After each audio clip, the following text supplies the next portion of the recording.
시안에 나가 있던 광복군 총사령부가 1942년 9월 다시 충칭으로 옮겨왔다. 중국 군사위원회로부터 자신들의 지휘권 안에 위치하라는 명령이 있었기 때문이다. 일본에 대해 선전포고까지 한 임시정부로서도 광복군의 전열을 재정비 강화하는 데는 충칭사령부가 낫다고 이야기했다. 그러나 광복군이 지구실을 하려면 무엇보다도 먼저 한국의 국군으로서 자주권부터 회복할 필요가 있었다. 그래서 김군은 중국 정부에 그에 대한 시정을 요구했다. 한국 독립운동계가 좌우 합작을 통해 통일의회를 구성한 것도 그 무렵의 일이다. 민족혁명당의 좌파 인사들이 의정원 의원에 뽑혔다. 주변 정세도 시시각각 변하고 있었다. 연합군의 핵심인 미군의 승승장구 소식은 한국의 임시정부를 한껏 고무했다. 임시정부는 지체 없이 국제사회에 한국의 임시정부를 승인해 줄 것을 요청했다. 중국적 인사들 가운데도 이에 동조하는 이가 나오면서 마침내 장제스는 미국 루즈벨트에게 한국 임시정부의 승인을 희망했다. 그러나 미국 정부는 외면했다. 중국 정부가 한국 임시정부에 주는 보조금의 액수가 다소 높아진 것도 이즈음이었다. 전쟁이 끝난 뒤의 일들을 논의하기 위해 미영중 삼국영수가 만난 자리에서 장제스는 한국의 독립을 국제적으로 보장하는 선언서에 서명했다. 그러나 국내 사정은 국제정세와는 전혀 딴판이었다. 전격적으로 학병제를 실시한 일제군부는 1944년 1월 수천 명의 한국 대학생들을 전선으로 끌고 갔다.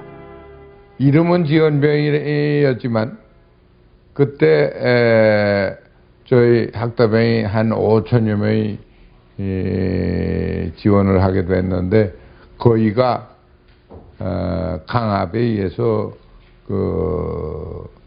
지원을 하게 됐고 또 그때 일본에서 공부하던 우리 동료 학생들이 할 수 없이 일본 군대에 이제 지원을 하게 되는데 제 경우만 해도 할 수 없이 일본 현병대에 끌려가서 거기서 지원을 강요당하고 또 저희 집이나 또 저희 집에서 운영하는 사업이나 여기에 큰 영향을 줄 것을 위협을 하고 이래서 지원을 하게 돼서 일본 군대에 입영을 하게 됐죠. 마침내 한국 독립운동계가 망명세력 전체가 참여하는 임시정부를 구성하게 됐다. 36차 의정원 회의에서는 비상시국에 따라 연립정부의 형태를 갖추고 주석의 권한을 더욱 확대하는 내용으로 임시헌법을 개정했다. 이로써 한국의 임시정부는 오랜 수권이었던 명실상부한 통일정부를 이루어 대내외의 위상을 높이게 됐고 일제 패망으로 환국할 때까지 이 정부를 유지했다. 국무위원과 각 부서장은 한국독립당을 비롯해서 조선민족혁명당, 조선민족해방동맹, 조선부정부주의자 총연맹의 당원 가운데서 고루 뽑았다. 베이징에서 기차를 타고 남쪽으로 9시간을 달리면 닿는 도시 지앙수성의 쉬저우다. 1944년 2월 일본 육군 2등병의 군복을 입은 한국인 학병들이 이곳에 도착해 일본군 부대에 배속됐다. 그리고 한 달 뒤부터 이들 중 상당수가 제각기 부대를 탈출해 광복군이 됐는데 그 가운데 일부가 백발의 노구를 이끌고 55년 만에 다시 그 현장을 찾아 나섰다. 이 지역에서 맨 처음 탈출한 이는 김준엽이다. 이제 학병 나갈 때 어떤 사람들은 국내에 남은 사람도 있고 일본에 남은 사람도 있고 그건 일본 사람들이 그렇게 배치한 거니까요. 대부분이 중국 전선 아니면 동남아로 갔습니다. 나는 평양에 입대해가지고 그래가지고 중국에 가게 됐어요. 1944년 2월 13일 날 평양을 떠나가지고 2월 16일 날 서주에 도착을 했습니다. 서주에 도착을 해가지고 서주 동쪽 둘째 정장 대학가라는 데 갔는데 그때 내 생각에는 이게야말로 제일 좋은 찬스다. 가기 전에 탈출에 필요한 그 준비를 내과는 아주 굉장히 상세하게 했습니다. 마을 노인은 당시 이곳에 주둔했던 일본군 부대장 이름을 기억하고 있었다. 현재 중국 인민해방군이 사용하고 있는 이 평양에 일본군 스카다 부대가 주둔했었다.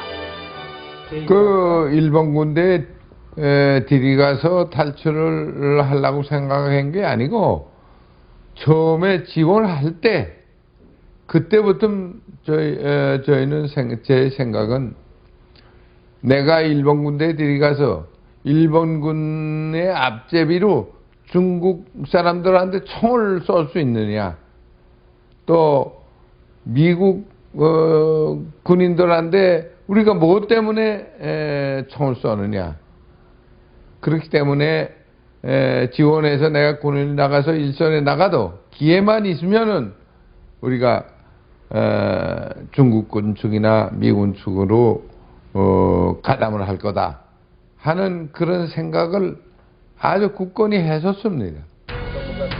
생사의 갈림길이었던 탈출 현장들. 거기서 다시 산을 넘어서 구로 쪽으로 우리가 달아났습니다. 그리고 당시에 긴박했던 순간들을 회고하는 노 광복군들.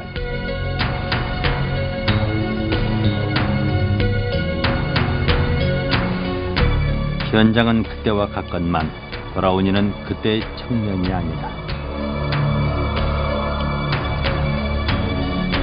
그러니까 이항리 이때가 보호벌판에다가 일본 사람들이 한 10,000평과 한 7,000평 정도의 규모로 철조망 33m 정도의 높이가 쫙 치고 그래가지고 이제 임시 병사로 바락구로 이렇게 목조로 재했단 말이에요. 그게 이제 우리가 쭉 들어가 있습니다. 근데 그 철도 옆으로 한 10m 고립구가 앞에 있고 여기가 넘어가서 있었거든. 그러니까 고립구에 아마 물이 우리 이만큼 찼을 거야. 이만큼 찼을 거야. 그래서 고립구를 넘어서 저 철도로 올라가기 어떻게 고립구에 들어가서 넘어가면 그되면 이렇게 탈출한 한국인 학병들의 숫자는 몇 달 동안 이 지역 전체 학병 가운데 4분의 1인 50여 명이나 됐다. 목숨을 건 심야 탈출의 경로를 계속 추적하던 노 광복군의 발길이 불로하 강둑에서 쉽게 떨어지지 않는다. 6.25 사령부가 있던 자리인데 그동안 한국 광복군의 발목을 잡고 있던 중국군의 통할지휘가 그 여름에 철폐됐다. 한편 국내에서는 한국의 젊은 여성 10만여 명이 전선으로 끌려가 일본군의 현지 위안부로 희생됐다. 충칭시 중심지에 있는 연화지 38호 건물, 임시정부가 충칭에서 4번째로 들었던 마지막 청사다. 1944년 9월 중국 정부가 임시정부 보조금을 매달 100만 원으로 올려 지원할 때 마련했다. 임시정부는 광복을 맞아 환국할 때까지 1년 2개월 동안 이곳에 머물렀다. 제일 기억나는 것이 이 박사한테도 전문을 보냈는데 줌이 대한민국 임시정부 대표 노릇을 하라 하는 전문도 보냈고요. 모스크바 삼상회의 때 그 반탁 그에 대한 메모랜덤을 작성해서 또 그 각지에 보냈고요. 전경서는 내가 직접 각 대사관을 찾아다닙니다. 가서 전달을 지휘했습니다. 안후이성의 한 작은 도시 린첸. 후양서 서쪽으로 60km를 달리면 닿는다. 린첸 제1중학교. 당시 이곳에는 중앙육군 군관학교 린첸 분교가 있었는데 일본군 부대를 탈출한 한인 학병들이 삼삼오오 찾아든 곳이다. 후양에서 광복군 초모처를 운영하고 있던 김학규는 이곳에다 한국 광복군 간부훈련반을 개설했다. 우리가 일본을 대항해서 싸우기 위한 정신적 무장과 군사적 훈련을 받은 첫 장소로서 의의가 있는 장소입니다. 그리고 이곳에서 처음으로 우리가 애국가를 불렀고 처음으로 태국기를 울어보면서 우리가 우리의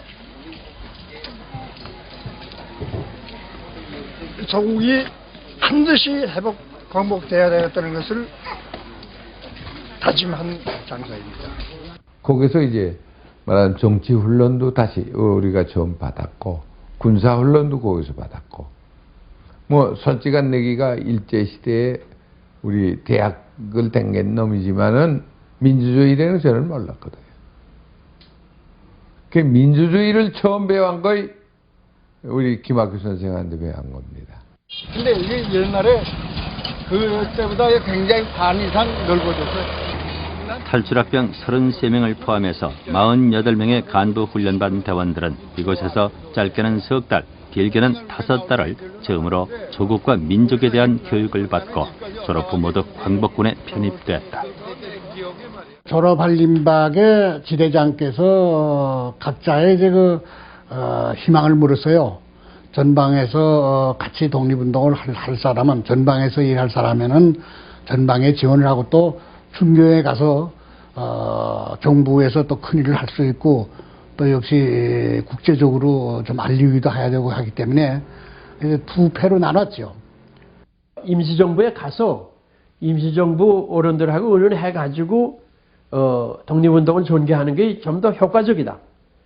우리가 외놈은 몇 명 죽인다 하는 것보다도 이 세계 만방에 조선민족은 독립을 원하고 있고 일본 놈이 무리로 합병한 거지 절대로 합병이라는 걸 인정할 수 없고 따라서 우리는 독립국가다. 독립국가를 만들어야 된다 하는 의지가 강하고 그만한 문화국민이라는 걸 알려야 되지 않겠느냐. 그래야 조를 처리해서 독립을 쟁취할 수 있다. 이것이 중동 임시정부를 찾아간 동기입니다. 그건 뭐 험난한 게 다 알고 있었죠. 그것도 뭐 사실 생사를 거는 일입니다. 그 노정이라는 거에 길이 있는 게 아니에요. 그냥 방향을 하고 찾아가는 겁니다. 포양시내에서 남쪽으로 18km쯤 가면은 삼탑진이 나오고 이내 한적한 시골 마을이 눈에 들어온다. 김학규가 이끌던 광복군 직모 6분처가 1943년 3월부터 자리 잡았던 곳이다. 그 당시엔 삼지대가 있었습니다마는 그 삼지대에는 사람이 없었기 때문에 각 지대에 초모위원회가 부설되어 있었습니다. 그때 백파 김학규 장군은 삼지대장 겸 초모위원회 이제 주임이었어요. 그래서 그 광복군 초모위원회가 있었는데 거기에 인계가 돼가지고 비로소 저희들이 그 초모위원회에 이제 참여를 해서 그때부터 독립운동을 하게 됐습니다. 그것이 1943년 8월경입니다. 그것을 반세기가 지나 다시 찾아온 또 광복군들. 우리가 5년 만에 이게 오는데 참 감개가 무량합니다. 여기가 이제 임천 교육이 끝나고 여기서부터 다시 광복군이 우리 삼지대가 재도약하는 이런 발판이 여기서부터 이 불악에서부터 시작이 된 겁니다. 여기서 저는 인천에서 우리 한광만을 졸업하고 여기에 와서 여기에 남아서 여기서 들어오는 애국 청년들에 대해서 교육 훈련을 시켰고 여기서 거의 광복군 생활을 내가 여기서 했습니다. 그리고 여기에 있다가 다음에 상해 방면으로 밀령을 받아가지고 지방 공작을 나갔습니다. 국내에서는 여학생들이 군수공장에 동원되고 초등학생들까지 솔뿌리 채취에 나서고 있을 무렵 인천을 떠난 한광반 출신 광복군과 일부 민간인들은 70일 동안 장장 6철리를 걸어서 1945년 1월 31일 아침내 임시정부가 있는 충칭 조천문 포도에 도착했다. 오직 독립운동의 총사령탑인 한국 임시정부를 찾아 원로 지도자들에게 조국의 젊은 피를 수혈하고 큰 지도를 받겠다는 일념에서 이들은 엄동설안에도 험준한 산령을 넘었던 것이다. 큰 집들은 없고 조그만 2층 정도지만 사람들은 그때도 많았어요. 그래서 인서이냐고 우리 중앙도로를 노래를 부르면서 그냥 이렇게 걸어왔는데 그때 뭐 자동차가 좋고 인력거나 있을 때니까 교통은 뭐 그냥 걸어왔죠. 그래서 한 태극기 세우고 여덟만 열걸들을 쳐서 보시고 꿈에서 그리던 대한민국 임시정부. 대한민국 임시정부라는 가판이 있고 거기다 그 밑에 영어로 Korean Provisional Government라고 이제 딱 써 있고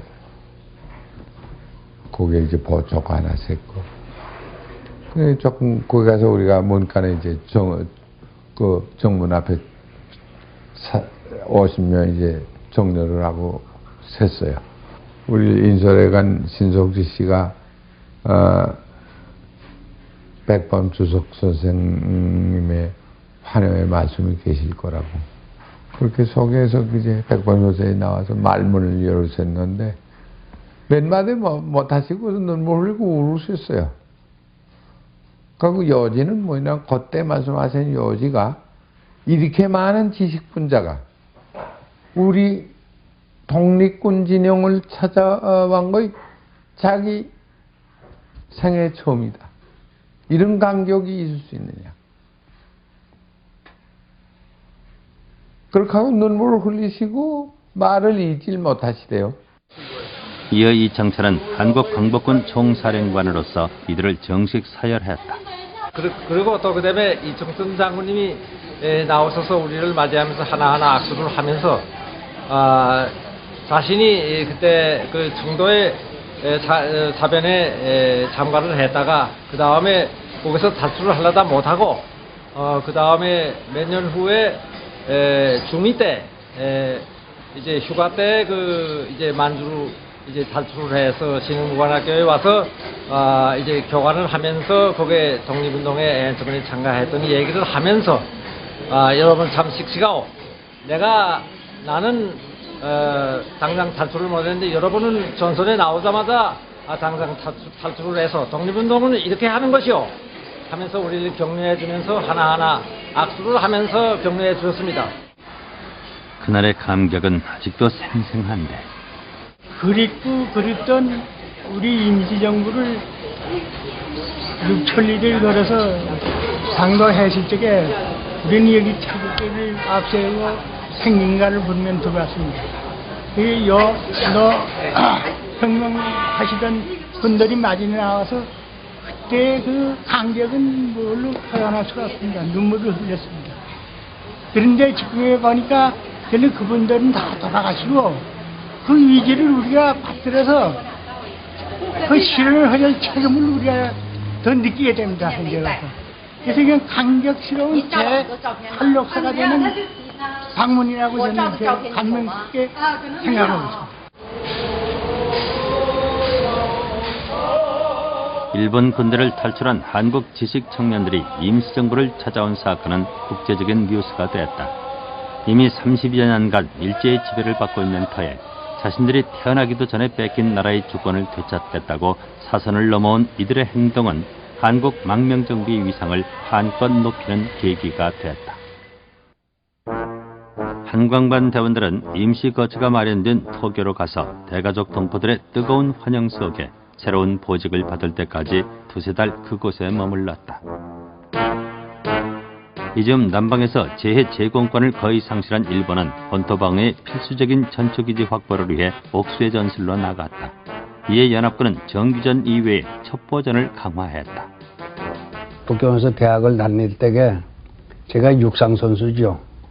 그래서 북경 천단에 있는 공설운동장에 가서 육상 연습을 하면서 당시 사범대학에 그 다니는 중국 그 학생들, 그 가운데 이제 육상 선수들이 몇 사람이 있는데 실은 그 학생들이 남이사에서 교육을 받은 남이사 요원들입니다.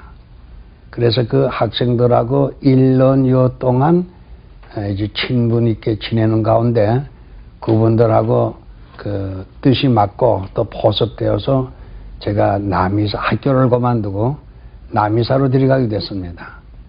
그때 그 남이사에서 이범석 장군, 광복군 제2지대 이범석 장군의 부관인 시콘 동지를 거기서 만났어요. 그래서 광복군 2지대의 시콘 동지의 알선으로 거기 제가 광복군 이지대에 들어가게 됐습니다. 그리고 다시 거기에서 나와서 남이사하고 이 광복군하고 연합작전을 쓰는데 상당한 성과를 거뒀어요. 광복군 지도부는 첩보전이야말로 한국 광복군의 현실에서 가장 효과적인 전략이라 생각했다. 중국 사청성 수도인 성도에 화서대학이라고 있었는데 거기서 영어를 가르치는 김위택이라는 한국 여자 교수가 있었어요. 이 교수가 1944년 말에 중경에 와서 임시정부를 방문했는데 그때 마침 임시정부 안에 이병석 사무실을 방문해서 중국 곤명에 미국에 OS 사령부가 있다는 얘기를 하니까 그걸 어떻게 아느냐 하니까 자기 동료가 그게 알고 있다. 그래서 이병석 장군이 성도를 가서 그 사람 만나서 자세한 걸 알고 그 사람과 같이 권명을 가서 OS 사령관을 만나게 돼서 한국 광복군의 OS 훈련을 받게 된 동기가 된 겁니다. 광복군 이지대장 이범석은 쿤밍에 있는 미국의 OSS와 비밀리에 접촉, 한반도의 최근 사정에 가장 밝은 학병 출신 광복군들을 대일 첩보전에 활용하는 문제를 협의했다. 이 무렵 삼지대장 김학규도 별개의 경로로 OSS 본부를 방문했다. 권명에 그러니까 1945년 3월 12일 날 밤에 도착이 됐습니다. 그래가지고 이제 그 이전 아침 9시에 제14항공대 사령관 그 사무실로 가서 세노트 장군을 만났죠. 이렇게 해서 이제 3일 동안 그 OS 본부에서 또 이제 각 참모들하고 회의를 시작했던 것입니다. 그래서 이제 그 회담이 선곡이 돼서 이제 좀 대대적으로 하자. 한국 광복군을 한반도에 침투시키기 위한 한미합작 OSS 훈련 계획은 양측 실무진들의 검토를 거친 뒤 임시정부에 보고됐고 김구는 이를 승인했다. 중국의 짱제스도 이 특공 계획을 지지했다. 두곡마을, 시안시에서 남동쪽으로 20km 거리에 있다. 그리고 이곳은 지역 쌀수매 창고인 두곡량참. 예전엔 노야묘라 불리는 관운장 사당이 있었는데 시안시 이부가에 있던 광복군 이지대가 옮겨와 OSS 훈련을 위한 병영으로 사용했다. 그 훈련은 이제 요새 말하면 특전대 훈련을 생각하면 됩니다. 그 당시에는 특전대 훈련 잘 모르지만은 그 말은 지금 특전대 훈련이 바로 그거예요. 이게 뭐 파괴하는 거, 낭들에 떨어지는 거, 암살하는 거, 또 무전 치는 거 그런 훈련이에요. 그 제1차로 50명을 훈련을 했습니다. 1기, 2기 이렇게 나누기로 했는데 1차적으로 제일 국내에서 갓 들어온 우리 학병들 전부들 들어가고 그래가지고 3개월 훈련을 받았습니다. 본토 방어에 전력하기 시작한 일본. 그들의 주요 도시 상공에 미 공군 폭격기들이 출격해 엄청난 폭탄을 쏟아붓기 시작했다. 이미 유럽에서는 6년 전쟁이 종막을 고했지만 8년째 전쟁을 벌이고 있는 일본은 최후바락으로 버텼다. 한편 포양에서 추모 공격에 주력하고 있던 직무 6분처가 광복군 3지대로 정식 개편됐다. 그때 이제 지대가 창설되면서 OSS 훈련에 참가하기로 결정되었어요. 그래서 저희들은 그 창설식이 끝난 그 이튿날로 그 리파이라는 그 OSS 훈련장으로 향했습니다. 순전히 그 훈련 받는 인원이 20명, 그게 반장에 1명 끼워가지고 아마 21명으로 지금 기억을 하고 있습니다. 그 훈련은 이제 산속에 그 강이 흐르는데 그 옆에 막사를 지어가지고 미군이 특별히 뭐 순전히 초가집이죠. 그 막사를 지어가지고 순전히 저희들만 있었습니다. 거기에 이제 미군 측에서 대위 한 사람하고 그다음에 하사관이 2사람 실제 교관이 나와 있었죠. 8월 7일 시안 이지대 본부에서는 한국 광복군을 대표한 김구와 미군을 대표한 도노반 소장이 만나 적 일본에 대해 한미 연합작전이 시작되었음을 선언했다. 다음 날 김구는 대원들의 시범 훈련을 참관했다. 우리 다 가까운 동지들이 훈련을 받는 양상을 봤는데 나도 예기치 못했던 것과 같은 그 아주 민첩성과 대단했습니다. 그거 하는 거 보고 저도 놀랐습니다. 따라서 백범 선생이나 이청정 장군은 더 말할 수 없이 놀랐을 거예요. 나는 늘 보는 동지들이 하는데 그만큼 놀랐는데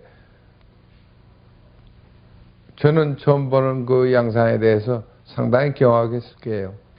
또 흐뭇했을 거고. 미군 교관들이 직접 백범 선생한테 이건 중국군한테 시켰더니 6개월 걸리는데 여대로 하는데 당신네 한국 청년들은 말이야 2개월에 이거 완전히 아주 우수한 성적으로 끝냈다. 그래서 이거 실제 8월 9일 날 우리가 한국에다 투입을 하는 거 아니냐.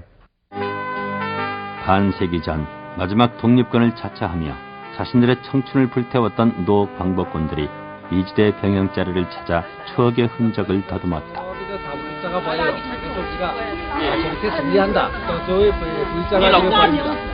그래서 우리가 이제 정리를 한다. 이런 산을 보면서 이렇게 생각을 했습니다. 광복군 2, 3지대가 각기 OSS로부터 국내 진공 훈련을 받고 있는 동안 충칭에 있는 1지대도 OSS와 접촉했다. OSS 작전의 본 훈련은 그런 성도라는 도시인데 거기 가서 훈련을 받도록 그렇게 돼 있었습니다. 그래가지고는 거기 가기 전에 선발대로 장철부 동지, 본명은 김병철입니다만 장철부 동지가 미리 가서 그 연락을 받고 우리는 곧 출발을 할 생각을 하고 그 대기를 하는데 그 출발 대기는 오질 않고 8.15 해방이 곧 와가지고는 결국은 그 OSS 작전의 본격적인 훈련도 제대로 받지 못하고 그 작전이 중단이 되는. 일제가 이 땅을 지배한 지 35년, 그리고 종식되기 20일 전에 독립운동의 마지막 거사가 서울 한복판에서 일어났다. 임시정부를 목표로 해서 이제 중국을 가자, 임시정부를 찾아가자 이렇게 동지들하고 합의가 돼가지고 동경에서 한국으로 나와가지고 한국에서 그냥 가면은 어린 애들이 임시정부 찾아가지고 우리 독립운동하러 왔습니다 할 적에 그 임시정부의 분들이 우리를 어떻게 생각할 거냐. 아직 철없는 애들인데 애들이 독립운동한다고 왔다고 하면 어떻게 돼야 할 거냐. 이렇게 그냥 갈 게 아니라 우리 국내에서 커다란 거사 몇 가지 해가지고 그 거사, 그 공을 등에다 짊어지고 가면 국내에서 거사를 해가지고 나라가 떠들썩하게 만들어 놓고 그거 우리가 한 겁니다 하면은 임시정부에서 우리를 우선 아무리 나이가 어디라도 우리를 믿고 중요한 일을 시켜줄 거 아니냐. 1945년 8월 6일 일본 히로시마에 한 발의 신형 폭탄이 떨어졌다. 그리고 9일엔 나가사키가 맞았다. 그제서야 일본의 군부는 제정신을 차렸고 다음 날 일본 왕은 미영소 삼국 정상들의 항복 요구를 수락했다. 바로 그날 저녁 시산시성의 주석관저에서는 이지대 시찰을 끝낸 김구 일행을 맞아 성주석 주사우쩌우 장군이 베푸는 연회가 있었다. 그 협소정 수석하고 우리 김구 선생님하고는 본식을 좀 잘 아는 사이였었단 말이에요. 그게 곧장에서 대단히 환영을 하시고 정말 오래간만에 만났다고 참 감회가 깊어서 서로 부둥켜 안고 그랬어요. 처음에 그렇게 하고 이제 만찬이 시작이 돼. 만찬이 한참 이제 진행이 되는데 이제 전화가 왔다고 해서 이제 전화 받으러 간 서성수이 돌아오면서 일본 손들었다. 항복했다. 지금 내가 중경선 전화 받았다. 일본이 항복했다. 근데 포스탐 선언을 수락했다 이거예요. 그때 내기가 아주 섭섭한 표정이죠. 그리고 나오면서 눈물까지 흐르셨어요. 거기서.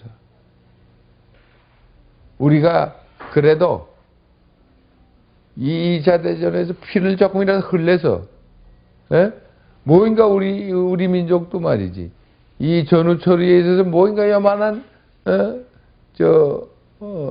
권리라도 말이야 우리가 몸에 지내셔야 하는 건데 거기에 대한 희망을 상당히 걸었는데 아무것도 이제 수포로 돌아가고 말았다.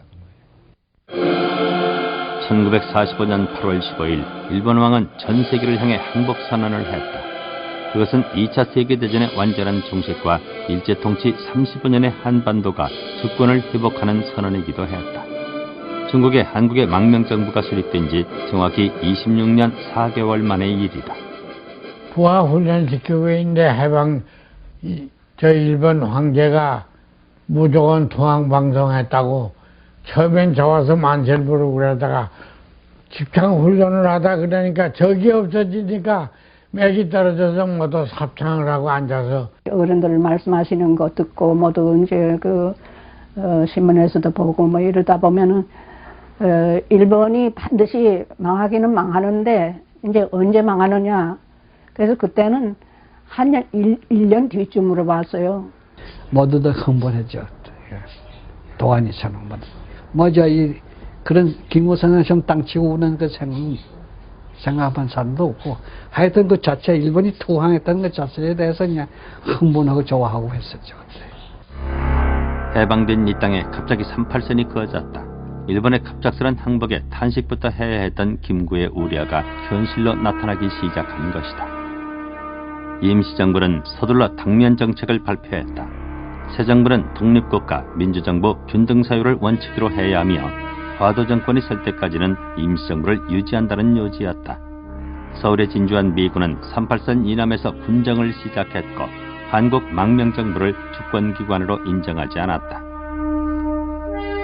평생을 오로지 이날만을 위해 혈혈단신으로 때로는 대가족을 이끌고 중국 대륙을 떠돌며 27년의 망명정부를 지탱해온 지사들에게 미 군정당국의 결정은 분노와 통한이었다. 임시정부는 중국에 남아서 정부의 찬물을 처리하고 광복군과 교민들의 귀국을 돕도록 주화 대표단을 구성했다. 임시정부가 중국을 떠나게 되자 중국 공산당이 먼저 한국의 독립운동가들을 위해서 성대한 숭배화련을 베풀었다. 이어 중국 국민당 정부도 임시정부 요인들을 위한 숭배화련을 중앙당부 대례당에서 마련했다. 김구와 장제스는 만감이 교차하는 가운데 그간에 있었던 노고를 서로 치하했다. 임시정부 요인들은 두 차례로 나누어 귀국했다. 주석과 부주석 등 6명의 요인과 가족과 수용원을 포함해 모두 15명이 출발 일진이 됐다.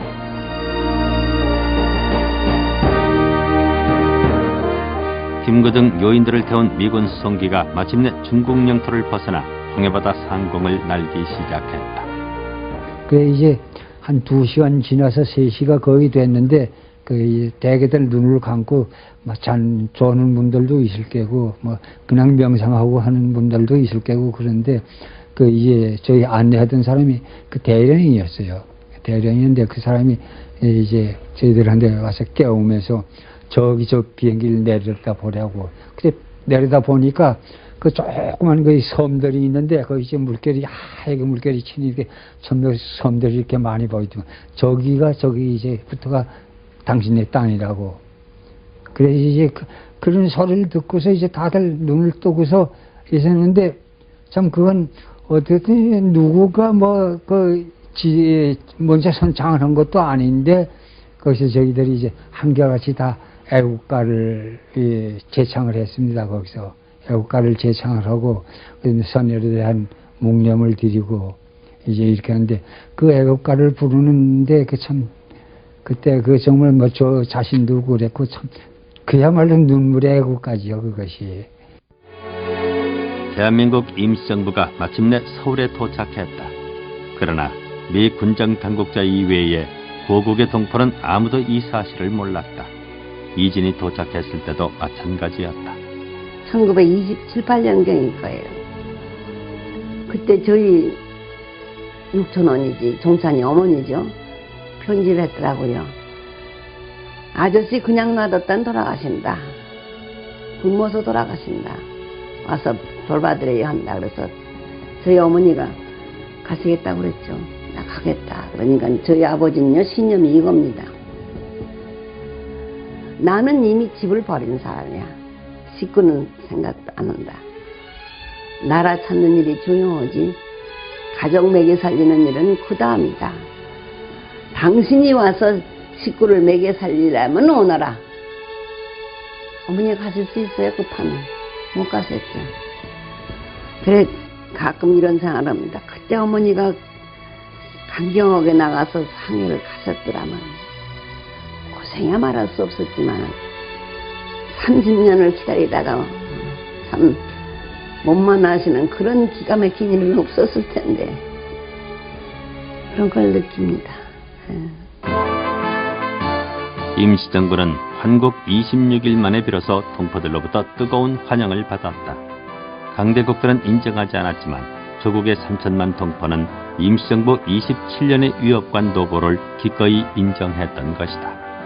韩国临时政府在中国从事的独立运动坚持了27年，它的这个最大的一个意义是代表大韩民族一个不屈不挠，不向日本帝国主义投降的这种精神。所以大韩民国临时政府只要能够在海外在中国存在一天奋斗一天，就代表日本始终没有能够完全征服韩国。我想最重要的意义是这一点。 해를 넘기고 중국 충칭에 남아있던 임시정부의 대가족이 귀국길에 올랐다.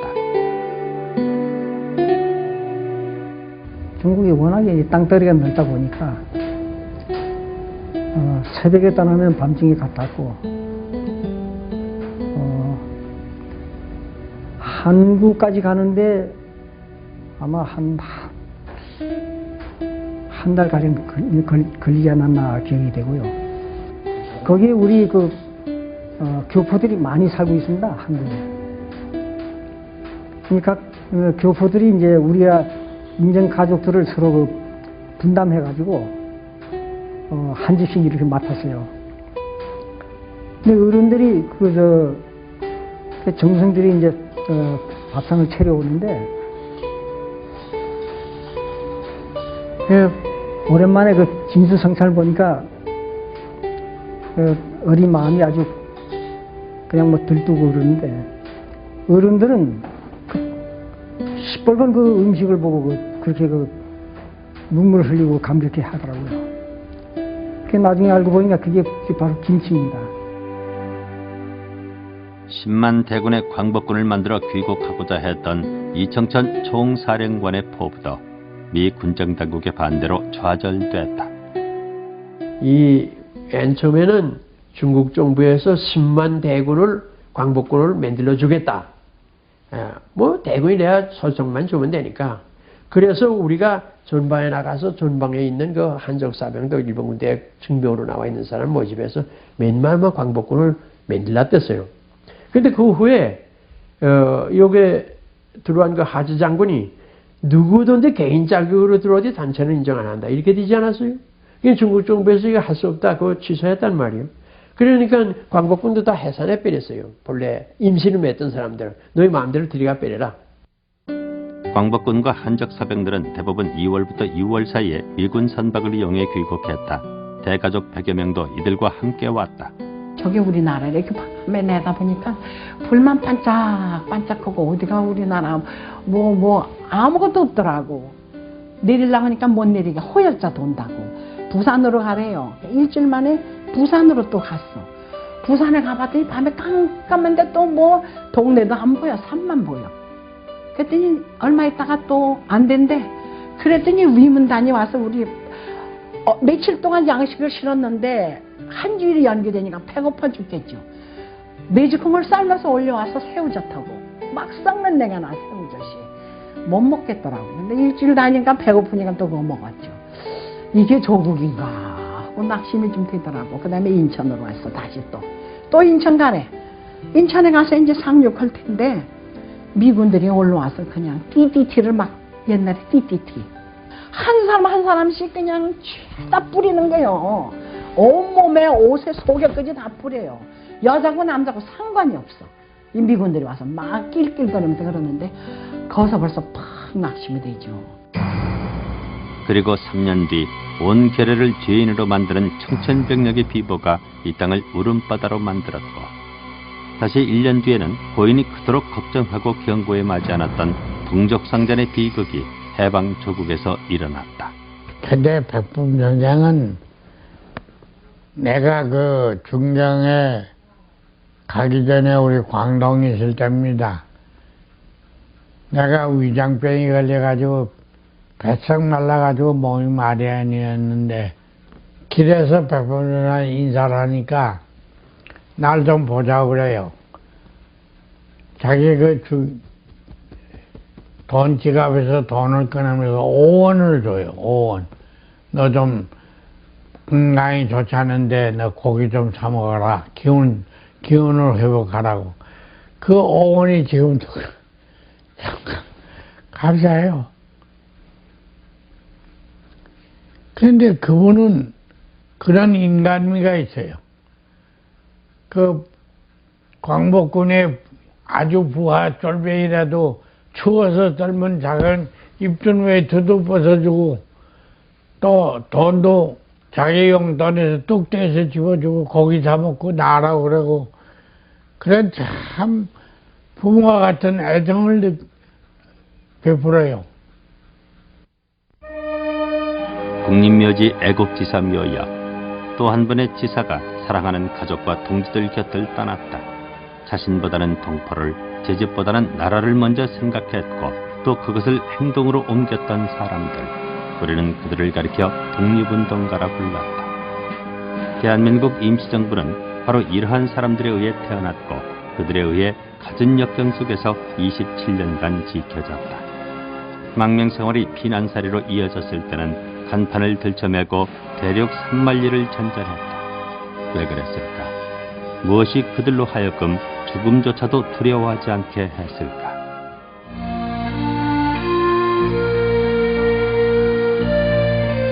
대를 이어 독립운동을 했고 대륙 산만리에 산 증인인 두 지사 할머니가 아버지 무덤을 찾았다. 그리고 마음속으로 기도한다. 저승에서도 부디 두 눈 부릅뜨시고 이 나라 이결애를 지켜주십사고. 한 달 동안에, 겨울 한 달 동안에 자리를 13번 옮긴 때가 있었어요. 그 집에서 좀 살리라 하고 뭐 부뚜막에 섞어 놓고 뭐 좀 매질도 좀 하고 하다 보면 그 집에서 못 살게 되고 또 딴 데로 옮겨가요. 또 안 게 그렇게 한 달 동안에 13번이니까 이틀 사흘밖에 더 못 산 꼴이 되죠. 한 번은 아버님이 임성부에서 들어와 그 집으로 들어오면서 보니까 그 어린 자녀들이 참담한 그 몰골로 그렇게 지나는 거 보고 도저히 안 되겠다 싶어서 저희를 이제 고아원으로 데려갔습니다. 배불리 먹었던 시절은 딱 그때입니다. 그때 나라가 없기 때문에 우리의 통칭은 뭐냐 하면 망국노예요. 중국말로 망국노. 그래서 한국 애들이나 중국 애들이나 이렇게 싸우게 되면은 그냥 한마디로 너희 망국노 그렇게 말을 붙이면은 우리 한국 학생들은 이기고 지는 게 없이 그냥 그 한마디로 뱉어버리면 얼마나 그냥 가슴이 아프고 분한지 몰라요. 지금은 우리가 한국이 이렇게 우리나라를 찾아가지고 이렇게 다들 얼마나 기쁘게 사는지 모르는데 저희는 그때 어려서부터 그렇게 뼈가 저리도록 그 망국노의 한을 느끼고 살아는 사람들이에요. 자유를 찾으려 힘써가는 삶꾼이니 병정기 연장을 다 들고 싸움하려 나가자. 원수에게 뺏긴 것 찾아버리고 무궁화의 동산을 다스리여 새 나라 세워